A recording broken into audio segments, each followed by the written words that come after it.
Y as-tu déjà pensé? Si on arrose une plante, elle s'épanouit et grandit. Sans eau, elle se dessèche et se fane.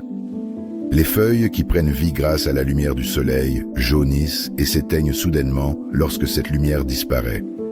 Alors, si, comme il est dit dans le Coran, le Créateur est uniquement et seulement Allah, comment expliquer tous ces phénomènes que nous voyons de nos propres yeux?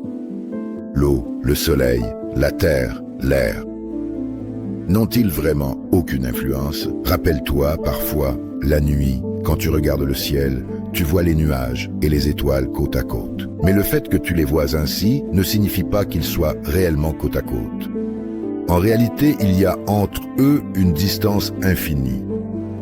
De la même manière, le fait que la cause et la conséquence semblent être côte à côte ne signifie pas que les causes ont un effet. Car les causes ne sont qu'un voile subtil devant les œuvres merveilleuses de l'artisan suprême. Le véritable artiste, c'est celui qui fait agir ses causes, le sublime créateur. Mais tu sais bien que celui qui ne voit pas la réalité s'attache à l'apparence et celui qui ne reconnaît pas la vérité s'égare dans l'illusion. Pense que de minuscules graines portent sur leur dos des arbres aussi grands que des montagnes, des racines aussi douces que de la soie perce et traversent d'énormes rochers, de la sève aussi douce que le miel coule de sarments de vigne tout secs.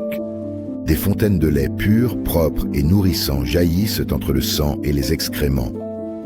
Voici que ces magnifiques œuvres d'art, gravées par la plume de la puissance du Tout-Puissant, nous montrent clairement que le fait qu'un résultat semble proche de sa cause ne signifie pas que ce résultat existe réellement par l'effet de cette cause. La graine, la branche, le bâton sec sont tous des voiles.